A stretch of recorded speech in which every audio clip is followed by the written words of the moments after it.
같이 보신 말씀은 마태복음 28장 19절과 20절에 있는 말씀입니다. 대본경은 신약성경 52페이지에 있는데 짧으니까 같이 한번 읽도록 하겠습니다. 마태복음 28장 19절과 20절에 있는 말씀입니다. 읽겠습니다. 그러므로 너희는 가서 모든 족속으로 제자를 삼아 아버지와 아들과 성령의 이름으로 침례를 베풀고 내가 너희에게 분부한 모든 것을 가르쳐 지키게 하라. 볼지어다 내가 세상 끝날까지 너희와 항상 함께 있으리라 하시니라. 고맙습니다. 오늘은 이 본문을 가지고 제자입니까? 라는 제목의 말씀을 나누려고 합니다.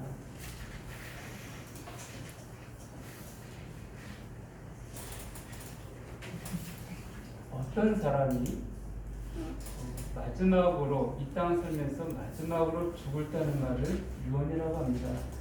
우리는 지금은 유언 땅을 이제 미리 살아있을 때 잘못된 속사시는 게 없다는 얘기는 하지만 박세는 그렇지만은 일반적으로 유언이라 한다면은 그러니까 죽기 전에 그러니까 이 땅에서 마지막으로 하는 말들을 유언이라고 합니다. 그래서 우리가 그 유언에 대해서는 더 의미 있게 받아들이고 그가 마지막으로 한 그 말에 대해서는 우리가 지키려고 애쓰는 것들이 인간의 모습이고 도리가 아닌가 여겨집니다. 그런 면에서 놓고 볼 때 우리 주님께서 십자가에서 돌아가시면서 하셨던 말씀, 십자가의 이제 가상치론이라는 표현이 있지만 우리가 그것을 유언할 수도 있겠지만 주님은 죽음에서 끝나신 게 아니고 다시 부활하셨습니다. 그리고 오늘 본문에서 읽었던 것처럼 이 승천하시면서 육체를 입고 이 땅에 계시다가 승천하시면서 마지막으로 그의 제자들에게 하신 말씀, 이것이 유언이라고 우리가 할 수 있습니다. 예수님에게 있어서는 이 말씀이 유언이라고 할 수 있을 것입니다. 이 마지막 하신 말씀들은 마가복음, 그러니까 마태복음만이 아니라 마가복음과 누가복음 그리고 사도행전 1장에서 언급되어 있습니다. 그때 우리가 마가복음, 누가복음, 사도행전 1장을 보게 되었지만 성령이 오실 때까지 여기 기다렸다가 성령이 임하면은 너희가 증인이 될 것들을 언급하셨습니다. 그러니까 그 마가복음과 누가복음과 사도행전은 내용 어찌 비슷한 부분들이에요. 그렇다고 한다면 이 마태복음은 조금 더 자세하게 그 부분들을 언급하고 있습니다. 오늘 읽었던 것처럼 어떤 말씀이냐면 너희는 가서 모든 민족을 제자로 삼아 아버지와 아들과 성령의 이름으로 침례를 베풀고 내가 너희에게 말한 모든 것을 가르쳐 지키게 하라. 여기 들어온 단어가 하나 있죠. 너희는 가서 모든 민족을 제자로 삼으라. 우리 주님께서 이 땅에 계시다가 승천하시면서 마지막으로 그의 제자들에게 하신 말씀은 모든 민족에 가서 제자를 삼으라는 것입니다. 그 침례를 베풀라는 것이죠. 이 제자들이, 이 사도들이, 사도와 제자는 약간 구분되어진 편이지만 어쨌든 이 그 제자들이 이 11명의 제자, 지금 유서가 빠져 있으니까는 이 말씀에 순종했기 때문에 오늘 세상은 우리에게까지 복음이 증거되었다라고 고백할 수 있습니다. 그렇기 때문에 이 제자들이 이 주의 말씀을 어떻게 순종했는가? 사도행전을 보게 되어지면은 그 구원받은 사람에 대해서 그 베드로가 설교했을 때 3,000명이 구원받고 5,000명이 구원받고 이렇게 성경에 구원받은 사람들이 나오는 숫자가 언급된 것을 볼 수가 있습니다. 그런데요, 이 사도의 특징을 보게 되어지면 우리가 구원받은 사람에 대해서 일반적으로 표현할 때 믿는 자, 성도, 신자 이런 표현을 씁니다. 지금도 마찬가지이죠. 이 사도행전을 보게 되어지면 믿는 자, 성도, 신자라는 표현이 언급되어 있는데 극히 일부예요. 제한적입니다. 오늘 성경을 보게 되었지만 이 사도행전에서는 주의 제자들이 더 많아졌다, 제자들이 있다, 이렇게 제자들이라는 단어가 반복적으로 쓰여진 것을 볼 수가 있습니다. 그럼 확인해 볼까요? 사도행전 6장 1절을 먼저 보겠습니다.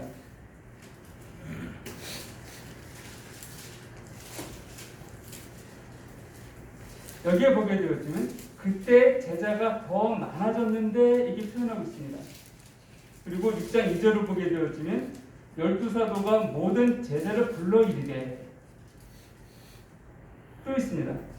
우리가 이 부분들을 보게 되어지면 9장에 가게 되어지면 9장 1절에서 사울의 주의 제자들에 대하여 이렇게 성경 반복적으로 이 제자들을 언급한 것을 보게 되어집니다. 오히려 그 신자라든지 믿는 자 이런 표현들은요 극히 몇 번 안 나왔어요. 다시 말씀드려서 이 초대교회 부흥의 그 원동력, 그 배경은 무엇이 있었는가? 단순히 그들이 복음을 듣고 구원받았기 때문이 아니라 그들이 제자의 삶을 살았기 때문이라고 우리는 말할 수 있을 것입니다. 단순히 그들 구원받은 자들만 아니라는 것입니다. 거기서 멈춰있지 않았다는 것입니다. 우리 주님께서 12사도에게 요구하시던 명령하시던 그 부분들은 무엇인가? 너희는 가서 모든 민족에게 민족을 구원받게 하라 이렇게 말씀하지 않으셨어요. 모든 민족을 제대로 삼으라고 말씀하셨습니다. 가르치라는 것이에요. 제자는 무엇입니까? 스승을 통해 배우는 자들입니다. 그리고 배운 것을 또 가르치는 자들이에요. 그래서 우리가 이 성경을 놓고 볼 때 우리가 나는 구원받았다 여기가 아니라 오늘 제가 제목을 제자입니까? 라고 정했는데 정말 우리는 오늘 말씀을 통하여서 내가 제자인지에 대해서 다시 한번 살펴봐야 할 것입니다. 내가 구원받은 것에 만족하고 안주하는 것이 아니라 정말 내가 제자의 삶을 살고 있는가? 나는 제자인가? 이것이 주님께서 우리에게 명하신 요구이고 그러니까 내가 제자가 되지 않고서는 우리 결코 제자들을 섬길 수가 없습니다. 다시 말씀드리면 내가 구원받은 것에 이렇게 멈춰있다 한다면 우리 다른 사람들에게 나갈 수가 없어요. 우리가 제자가 되어지기 때문에 우리가 주님을 통해 배우게 되어지고 그 배운 것을 가지고 또 다른 사람들을 가르칠 수 있다는 것입니다. 디모데후서 2장 이제 다시 한번 찾아보겠지만 사도 바울이 디모데 했던 말이에요. 내게 배운 것을 본받아 또 다른 충성된 사람을 가르치라 이렇게 말씀하고 있습니다. 이 제자라는 단어가 한국교회에서 90년대, 2000년대 굉장히 활발하게 일상은 퍼졌었습니다.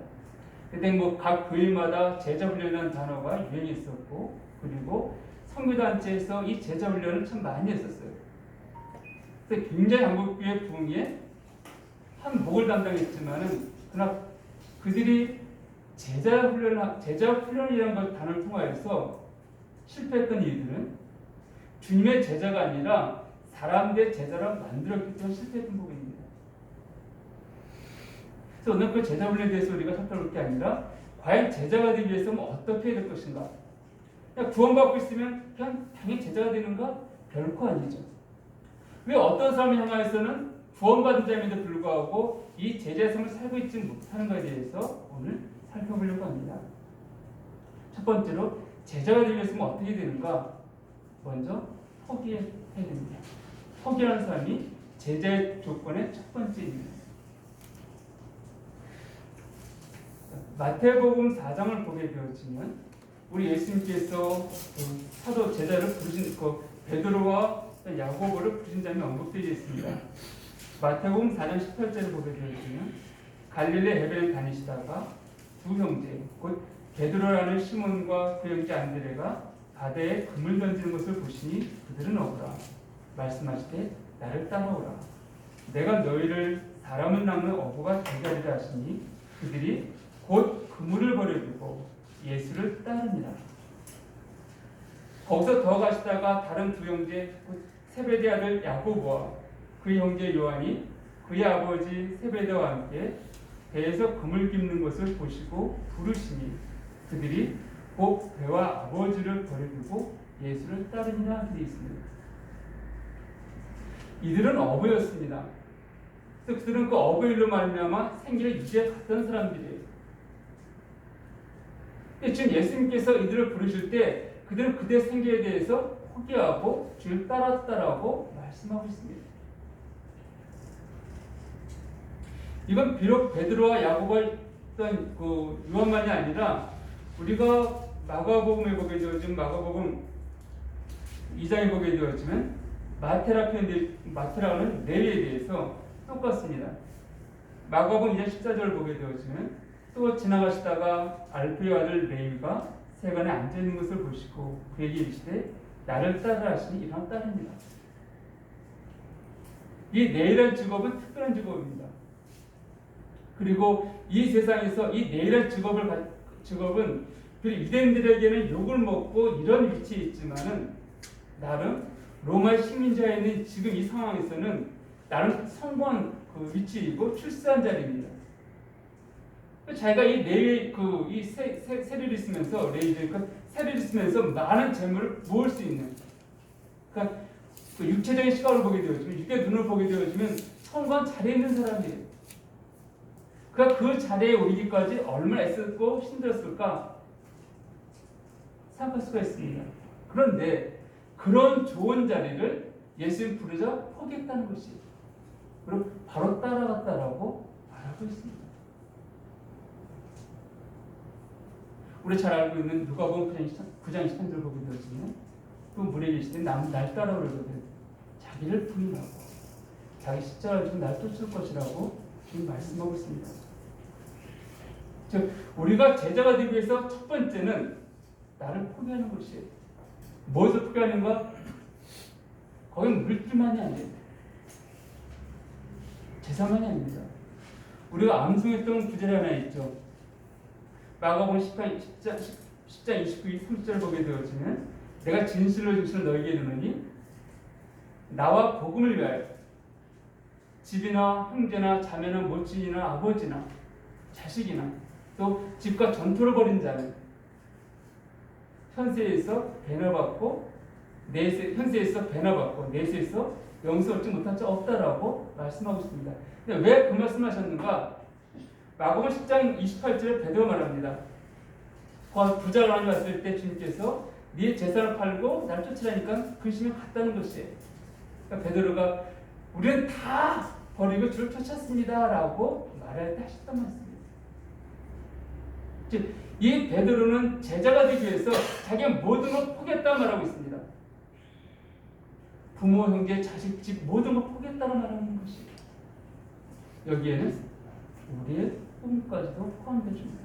우리 소망도 포함되죠.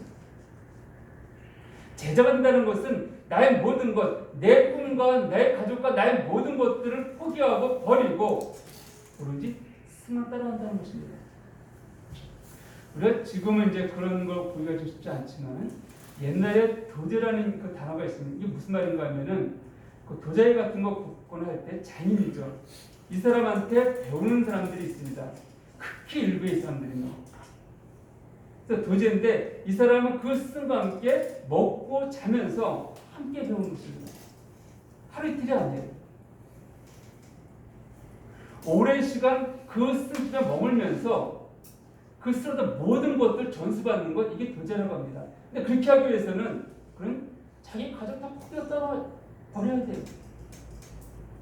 가족을 데리고 자기 또 처자식들 있고 또 자기 집을 그럴 수 없습니다. 모든 걸 포기하고 완전히 그 스승한테 배울 때 밑바닥부터 배우기 시작합니다. 그래서 한 단계 딱 올라가는 것이에요. 이게 도제입니다.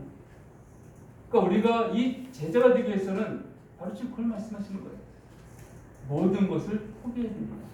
나와 관계된 그 모든 것, 내가 내 육체에 관계된 그 모든 것들, 나의 만족과 관계된 그 모든 것들, 더 정확히 말씀드리면 내 옛사람과 관계된 그 모든 것들을 포기하고 따라가야 됩니다.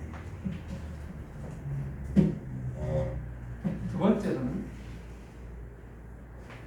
배우는 것입니다. 마가복음을 좀 다시 보게 되었지만 마가복음 3장 14절을 보게 되었지만 이에 10명을 세우셨으니 이는 자기와 함께 있게 하시고 이렇게 말씀하고 있습니다. 자기와 함께 있게 하신다. 예수님께서 공생을 시작하시고 3년 반 정도 우리가 공생 시작했다라고 공생 기간을 우리가 보낸 것으로 알고 있는데 예수님께서 제자들을 불렀습니다. 왜 부르셨는가? 그 3년 반의 시간 동안 우리가 알고 있지만은 예수는 그 제자들과 함께 동고동락하셨습니다. 그 3년 반 동안 무엇을 했을까요? 우리가 복음서의 내용을 보게 되었지만 예수님께서 병자도 고치신 것들을 참 많이 언급되어 있습니다. 근데 더 많은 것들은 무엇이었습니까? 가르치심이었습니다. 우리가 마가복음 4장을 보게 되었지만 10분인 비유가 나와 있습니다. 그래서 어떠한 가르침들은 특히 제자들에게만 국한되어진 가르침이었습니다. 이 10분인 비유에 대해서 제자들이 물어볼 때 좀 설명해 주셨어요. 그럼 이걸 또 넘겨 6장을 보게 되어지면 우리가 잘 알고 있는 그 오병이의 기적이 언급되어 있습니다. 오병이의 기적은 그 기적으로 인한 기적에 우리는 관심을 갖고 있지만 왜 그들이 그 기적을 경험하게 되어졌는가? 그들이 주님의 말씀을 들으려고 모였기 때문이었습니다. 가르침을 들으려고 모였다는 것이에요. 마태복음 4장에서 베드로를 부를 때에도 예수님께서 사람들이 모여 있었기 때문에 베드로를 배에 올라타시고 예수님께서 그 배에 올라타셔서 말씀 전하셨던 것으로 보게 되어지는데, 그러니까 예수님의 생애를 보게 되어지면 항상 하나님 나라에 대해서 가르치셨던 것들을 보게 되어집니다. 때로는 많은 사람들 앞에서 진리를 증거했습니다. 때로는 12 제자들만 드렸고 그 진리를 가르치고 증거했던 것을 보게 되었습니다. 우리가 사도행전 4장을 보게 되었지만 사도 베드로가 2장에서 성경을 받고 복음을 전하고 사람들 구원받고 예루살렘 막 복음이 증거되어집니다. 그러니까 대제사장과 서기관들이 그 베드로를 잡죠. 그 신문하면서 말합니다. 다시는 이 예수 이름으로 복음을 전하지 말라 했을 때 베드로가 담대하게 증거하죠. 변증한다는 것인데 복음을 쭉 제시합니다. 그러니까 그 대제사장과 바리새인 서기관들이 뭐라 표현합니까? 본래 베드로가 학식 없는 범인으로 알았다. 이 표현하고 있습니다.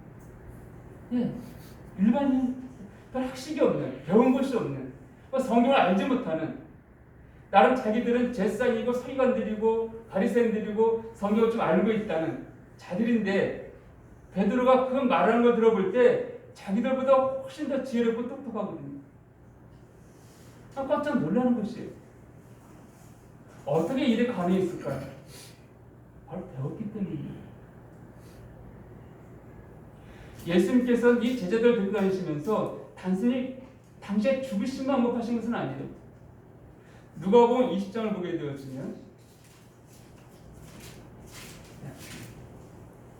예수님이 이렇게 누가복음 20장 41절에 예수께서 그들에게 이르시되 사람들이 어찌하여 그리스도를 다윗의 자손이라 하느냐. 시편에 다윗이 친히 말하였으되 주께서 내 주께 이르시되 내가 네 원수를 네 발등상으로 삼을 때까지 내 우편에 앉았으라 하셨도다 하였느니라. 그런즉 다윗이 그리스도 주라 칭하였으니 어찌 그의 자손이 되겠느냐 하시니라. 제가 이 말씀을 공급했냐면 예수님께서 이 구약에 있는 말씀도 인용하셔서 가르쳤다는 것이에요. 즉 베드로라든지 예수를 따랐던 12 제자의 직업이라고 환경을 보게 되어지면 율법을 제대로 배울 만한 그런 사람들이나 위치했던 사람들은 아닙니다. 지난번 한영님께서 말씀 전하실 때 랍비가 되기 위한 조건을 말씀하셨는데 어릴 때부터 모습을 암송하기 이랬습니다. 네, 맞아요. 랍비라는 직업은 아주 특별한 직업이고 모든 사람 존경받는 위치 있는 사람입니다. 어릴 때부터 그들은 훈련을 받아요. 근데 이 베드로 같은 사람은 어부였습니다. 육체적인 노동하는 사람들은 밤새도록 좀 위에 고기를 잡고 나서 아침에 씻고 피를 자고 나면은 그건 저녁 때. 즉 육체적인 노동은 반복되는 것인데 일하고 집에 씻고 저녁 먹고 나면 피곤해서 잠에 들게 되어지고요. 그건 또 아침 시작도 반복되어집니다. 요새는 이제 시간을 좀 자기 개발 시간들 주고 이제 퇴근 시간도 앞당겨지고 있구만 하긴 하지만은 이 당시에 그런 게 없던 시절이거든요. 언제 율법을 공부하고 언제 하나님 말씀 연구했을까요? 그러지 못했다는 것입니다. 그런 일반 평범한 사람이 됐어요. 그들은 마음에 정직함들이 있고 하나님의 사랑한 마음이 있었기 때문에 주님이 그들을 부르셨지만은 그 율법을 잘 알고 있던 사람들은 아니었습니다. 그렇기 때문에 주님은 그들을 데리고 3년 반이나 그 시간 동안에 구약부터 시작해왔고 창세기부터 시작해왔고 당시의 죽으심에 대해서 그리고 영원한 나라에 대해서 쭉 가르치셨다는 거예요. 이 부분을 또 알 수 있는 것들이 누가복음 24장에 보게 되어지면 엠마오로 가는 두 제자가 언급되어 있습니다. 근데 이 제자랑 주님 함께 동행하시죠. 근데 동행 때 어떤 일이 생깁니까? 24장 25절에 보게 되어지면 주님이 그를 말씀하십니다. 이제 미련하고 선자들이 말한 모든 것을 마음에 더디 믿는 자들이요. 그리스도가 이런 고난을 받고 자기 영광에 들어가야 할 것이 아니냐 하시고 이에 모세와 모든 선지자의 글로 시작하여 모든 성경에 쓴 바 자기에 관한 것을 자세히 설명하신다 말씀하고 있습니다. 모세와 선지자, 그러니까 예수님께서 구약에 있는 모든 말씀을 갖고 당시에 대해 증거하셨다는 거예요. 이처럼 예수님께서는 이 3년 반의 시간 동안 제자들과 함께 하시면서 구약에 있는 창세기부터 말라기까지 있는 모든 내용들을 가르치셨고 또 앞으로 되어질 그 일에 대해서 충분히 가르치셨던 것들을 보게 되었습니다. 배우는 것이 필요해요. 우리가 제자가 되기 위한 두 번째 조건은 배워야 됩니다. 알아야 됩니다. 우리가 모르고서 제자의 삶을 살 수 있다 생각하지 마십시오. 성령이 임하시면 다르지 않느냐? 착각입니다. 우리가 잘 알고 있는 구절이 있죠? 요한복음 14장 21절 보게 되었으면 성령이 오시면 어떻게 한다고요?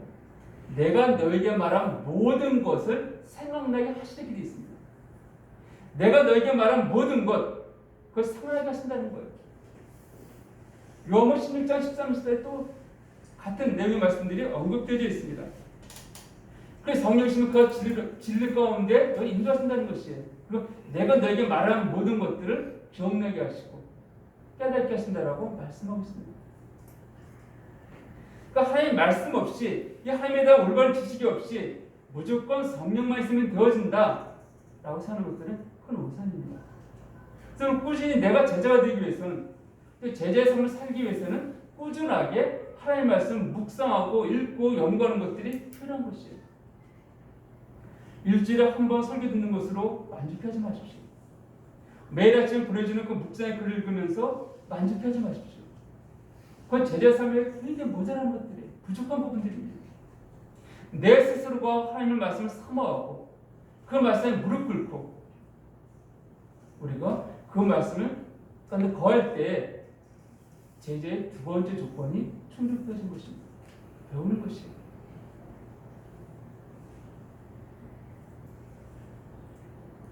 세 번째로는 제자의 삶을 살기 위한 세 번째 조건은 순종입니다.